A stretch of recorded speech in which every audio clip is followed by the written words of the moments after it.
चैनपुर नगरपालिका।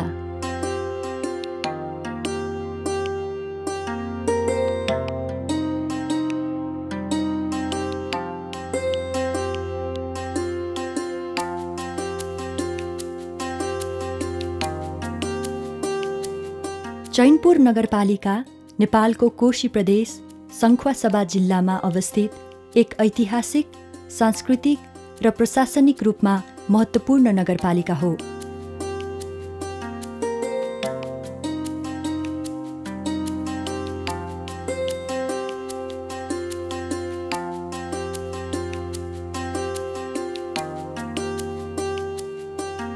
अब हामीले चाहिँ यो पर्यटनलाई चाहिँ प्रवर्धन गर्न सकियो, यसलाई बढावा गर्न सक्यो भने चाहिँ यो पालिका आफ्नै चाहिँ खुट्टामा उभिन सक्छ।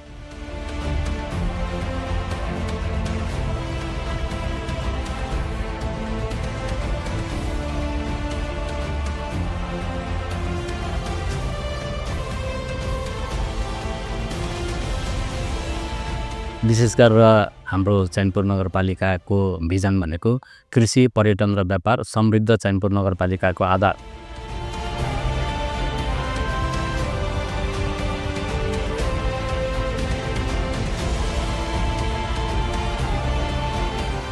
समग्र पालिकाकै सन्दर्भमा पनि धार्मिक अथवा प्राकृतिक चिजहरूले पनि सौन्दर्यीकरण गरेको छ।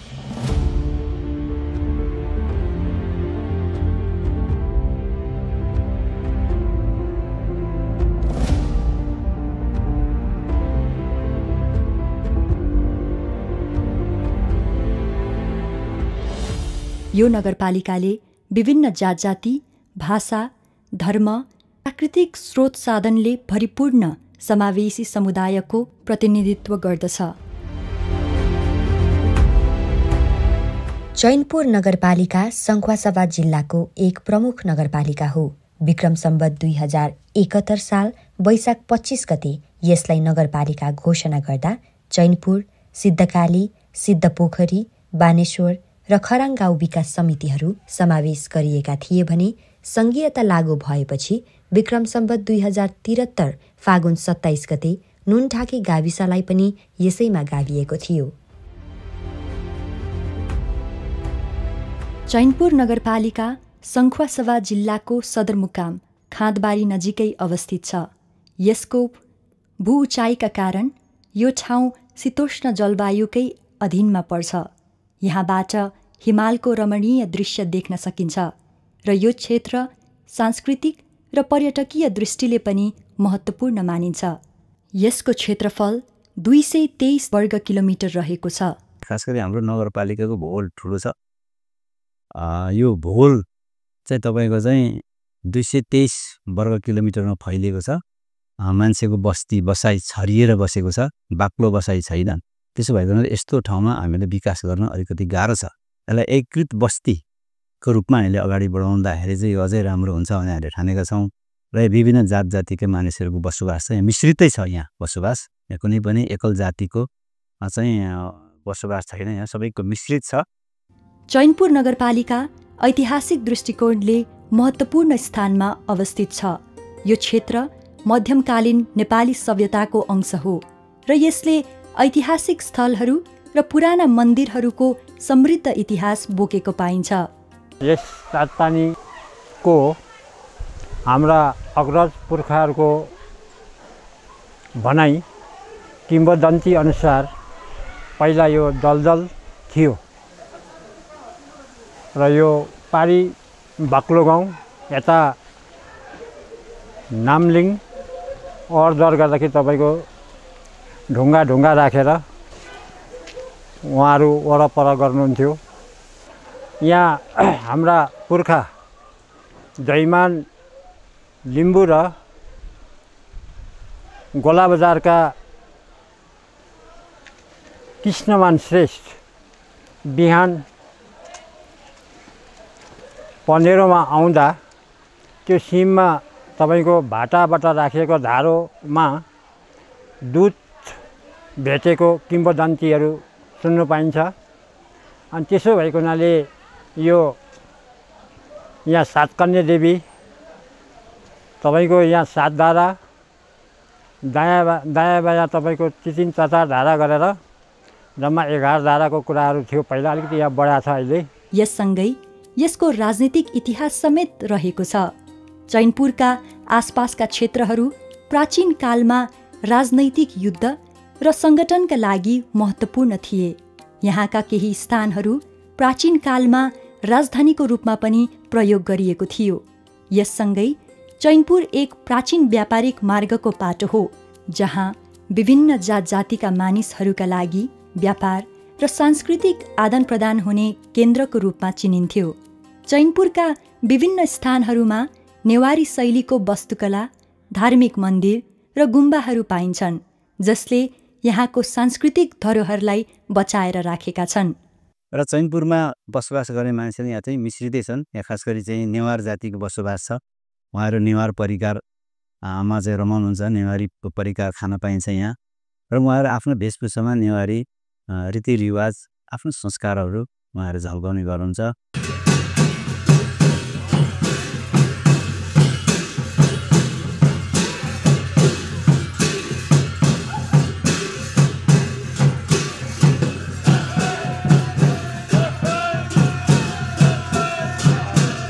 अगाडि जो बसेको पाला अब त्यो काममा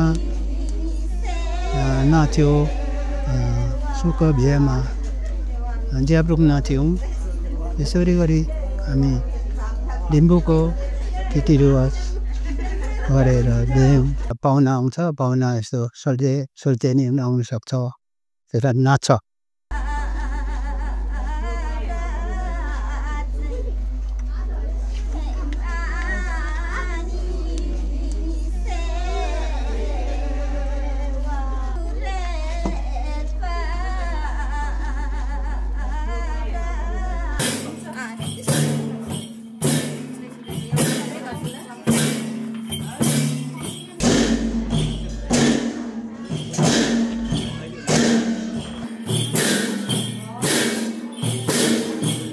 चैनपुर नगरपालिकाका संस्कार संस्कृति कस्तो छ भने अब 8वटा जात जाति भइरहेको ठाउँमा नेवार जातिहरूको जात्रा पर्व, त्यो सँगसँगै लाखे जात्रा, यहाँ विभिन्न जात्राहरूका कार्यक्रमहरू हुन्छन्। त्यसै गरी यहाँ राई लिम्बूहरूको पनि बसोबास भएको हुँदा राई लिम्बूहरूले चण्डी पर्वलाई एकदमै धुमधामका साथ मनाउने हुँदा त्यसलाई पनि पर्यटनसँग जोड्न सकिन्छ भन्ने मलाई लागेको हो। र शेर्पाहरूको जुन लोसार शेर्पा तामाङहरूले लोसारहरू मनाउने एकदम भव्य रूपमा मनाउने भएको हुँदा त्योसँग पनि जोड्न सकिन्छ।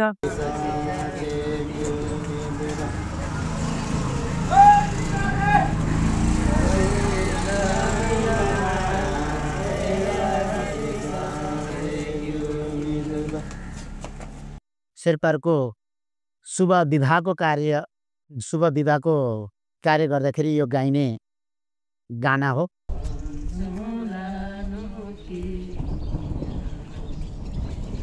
आगन्तुक जतिजना आएको यहाँ उपस्थितहरू हुनुहुन्छ, यी सबै हाम्रो चाहिँ पाहुनाहरू यो आकाशको ताराहरू जस्तै एकदम उज्यालो तरिकाले चाहिँ आएको हुन्। यसरी नाचगान गर्दाखेरि यसमा कसैको पनि नराम्रो नहोस्, अशुभ नहोस्।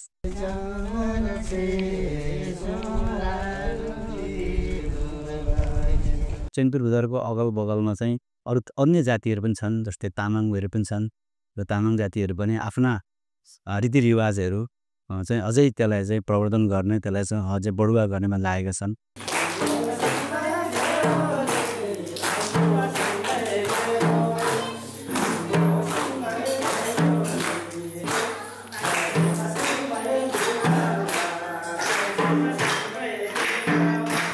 यो सल्लेरी बस्तीमा चाहिँ लगभग 40 घरधुरी सङ्ख्या चाहिँ राई बस्तीहरू छन्। र यहाँ चाहिँ उहाँहरूको विशेषता, आफ्नै विशेषता छ। विशेष गरी यो उभौली पर्वमा साकेला नाचको कार्यक्रमहरू देखाउने गर्नुभएको छ।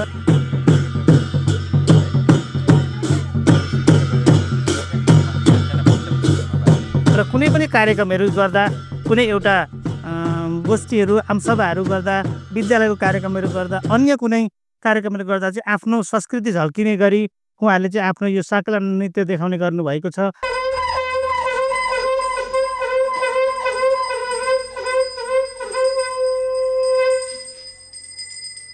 भुटैको पातले गर्दा परे बने तिर्खो नारायण मेरा पावन पाप धर्म जसले गर्छ अरूले बिहोर्दैनौ त्यसै भोग्नु पर्छ नारायण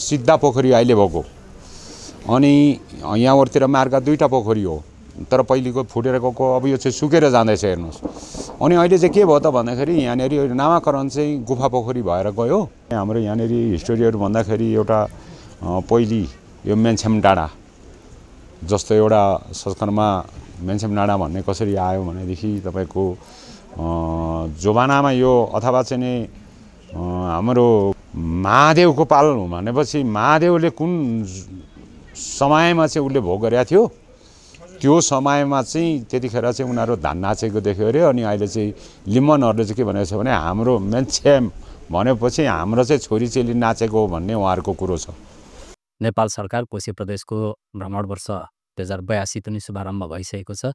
यो 82लाई लक्षित गरेर हामीले पनि हाम्रो यो नगर चाहिँ सांस्कृतिक नगर, सम्पन्न नगर, धरोहरको नगर, विभिन्न जात जाति भाषाभाषीहरूको चाहिँ बहुल्यता भएको नगर र यसमा हाम्रा पर्यटकीय विभिन्न अनुपम प्राकृतिक छटाहरू, हाम्रा सम्पदाहरू, त्यस्तै सांस्कृतिक सम्पदाहरू, धार्मिक ऐतिहासिक मठ मन्दिरहरू प्रबल रूपमा रहेका, प्रचुर मात्रामा रहेको हुनाले यो सहरलाई हामीले पर्यटकीय दृष्टिकोणबाट अब्बल रूपमा विकास गर्न सक्छौँ र पर्यटकीको माध्यमबाट हाम्रो नगरमा पनि विभिन्न प्रकृतिका पेसा व्यवसायहरू सृजना गरेर आम नागरिकहरूलाई हामीले चाहिँ रोजगार दिन सक्छौँ भन्ने अभिप्रायका साथ हामीले विभिन्न गतिविधिहरू सञ्चालन गर्दै गइरहेका छौँ। यो पोखरीमा मान्छे पसेर एउटा गयो, त्यो मान्छे पौरेर जान्छु पारी निस्किन्छु भन्दाखेरि सकेन, यत्रो नाग निस्केर त्यहाँदेखि बन्द भयो। यहाँ यो पोखरीमा मान्छेले भाकल गरेको कुरा अहिलेसम्म नपुगेको छैन। यहाँका व्यवसायीले बनाएका वस्तुहरूमध्ये धातुको करुवा चैनपुरको पर्याय बनिसकेको छ। चैनपुरको चाहिँ एउटा पहिचान भनेको चाहिँ खास गरी चाहिँ एउटा करुवा हो यहाँको र त्यो करुवा भएको हुनाले चैनपुरको पहिचान लिन लाग्यो भने चैनपुरको चाहिँ एउटा मध्य भागमा रहेको चाहिँ एउटा 0 पोइन्ट भन्ने ठाउँमा हामीले करुवाको एउटा चाहिँ त्यसको प्रतिमा हामीले राखेका छौँ। खास गरी त्यो धातुकै राखेका छौँ हामीले 0 पोइन्ट भन्ने ठाउँमा राखेका छौँ। ठुलो त्यो चाहिँ निकै 10 फिट जति अल्को छ। यो निकै ठुलो करुवा छ। धेरै मानिसहरू वरपर आउने गर्नुहुन्छ, हेर्नुहुन्छ, त्यहाँ बसेर फोटो खिच्ने गर्नुहुन्छ। चैनपुर नगरपालिका प्राकृतिक सौन्दर्य, हिमालको दृश्य र सांस्कृतिक स्थलहरूका लागि प्रख्यात छ। मकालु राष्ट्रिय निकुञ्जको नजिकको स्थिति र हाइकिङ, ट्रेकिङ र एडभेन्चर पर्यटनका लागि उपयुक्त क्षेत्रको रूपमा चिनिन्छ।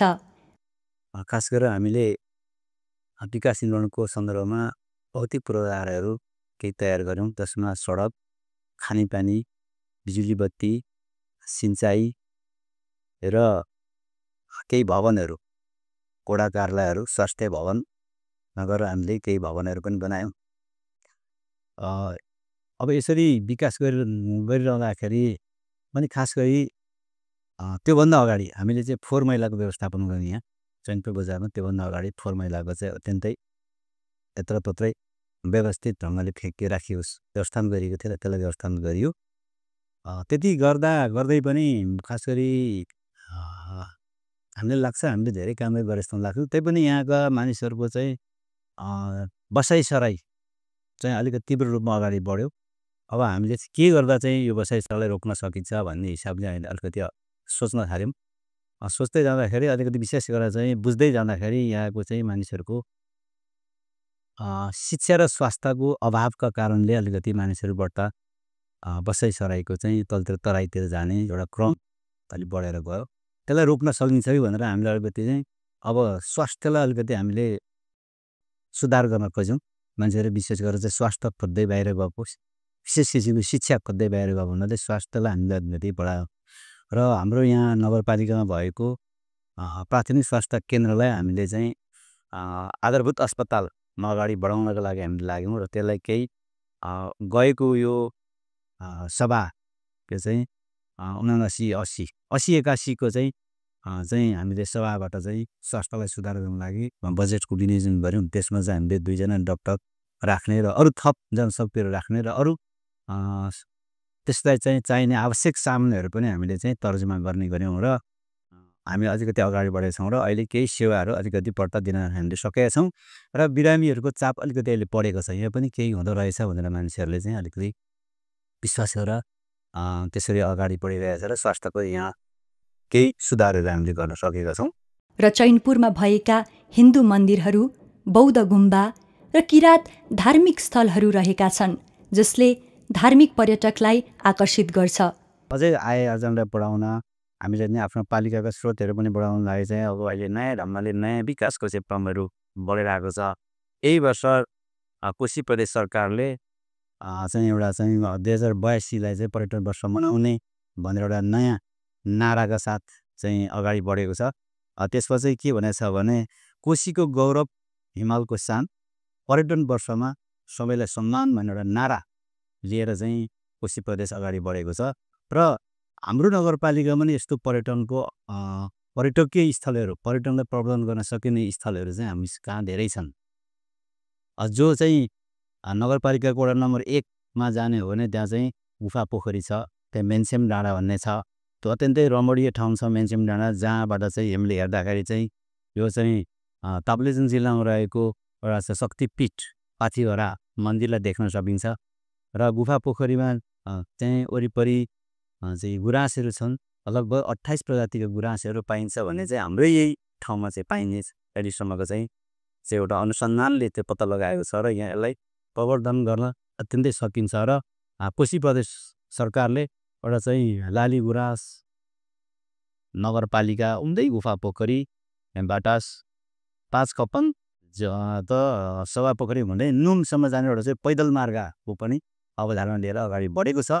सँगसँगै त्यही वडा नम्बर 1 को तातोपानी भन्ने ठाउँ छ जहाँ चाहिँ पानी त्यही चाहिँ उम्रिने पानीको मुहान छ, ठुलो पानीको मुहान छ जहाँ चाहिँ 5वटा जति धाराहरू छन् र त्यहाँ चाहिँ खास गरी चाहिँ असला माछाको चाहिँ त्यो स्रोत त्यहाँ छ। असला माछाको स्रोत छ, त्यहीँबाट चाहिँ असला माछाहरू चाहिँ हाम्रो चाहिँ तलतिर बग्ने पिल्लो खोलामा जान्छ। त्यो पनि एउटा चाहिँ हामीले पर्यटनको चाहिँ एउटा चाहिँ हामीले यसले प्रवर्धन गर्ने एउटा हाम्रो चाहिँ स्रोत हो भनेर हामी बुझेको छौँ। त्यस्तै गर्दा त्यहाँ धेरै किसिमका चराचुरुङ्गीहरू, डाफे हिमनल, कालिजदेखि लिएर थुप्रै खालका चराचुरुङ्गीको प्रजातिहरू पनि त्यहाँ धेरै छन्। सङ्खुवासभा जिल्ला जातीय, भाषिक र धार्मिक हिसाबले एक अत्यन्तै विविधता भएको जिल्ला हो। यहाँ विभिन्न जात जातिहरू बसोबास गर्छन् जसमा सबैभन्दा ठूलो समूह जनजाति समुदायहरू हुन्। हामी निर्वाचित भए पछाडि पूर्वाधार विकासका कामहरू धेरै भएका छन्। पालिकाले शिक्षाको क्षेत्रमा ठुलो लगानी गरेर कार्यक्रमहरू गरिरहेको छ। त्यस्तै गरी स्वास्थ्यको क्षेत्रमा पनि हामीले अहिले स्वास्थ्य क्षेत्रलाई अलिकति प्रोत्साहन दिँदै अगाडि बढाउँदैछौँ। त्यसै गरी यो खानेपानीको अवस्था एकदमै दर्दनाक र नाजुक अवस्थामा थियो, त्यसलाई पनि हामीले व्यवस्थापन गर्दै गरेको अवस्था छ र सिँचाइको कुरामा पनि त्यस्तै निकै समस्या थियो र गत वर्ष बाढी र पहिरोले एउटा ठुलो क्षति गरेको थियो, त्यसलाई पनि हामीले व्यवस्थापन गर्दै यहाँ चाहिँ कृषियोग्य जमिनहरू धेरै छन्, कृषकहरू धेरै छन्। त्यसो भएको हुँदा त्यसलाई त्यो जुन कृषिको क्षेत्रमा उत्पादन क्षेत्र बढाउनको लागि हामीले सिँचाइको पनि व्यवस्थापन गर्दै गरेका छौँ। न्यायिक समितिको काम उपप्रमुखको जिम्मेवारीमा भएको हुँदा न्यायिक समितिको कार्य हामीले एकदमै सहज र सरल ढङ्गबाट र न्यायोचित ढङ्गबाट काम गरिरहेको अवस्था छ। हाम्रो पालिकाको लिजाको नम्बर पनि न्यायिक समितिमा एकदमै राम्रो अङ्क प्राप्त गरेका छौँ र समग्र पालिकाकै सन्दर्भमा पनि पालिकाले जुन पालिकाको जुन स्वमूल्याङ्कन हुन्छ त्यसमा पनि हामीले सङ्खुवासभा जिल्लाकै पहिलो अङ्क प्राप्त गरेका छौँ यो वर्ष।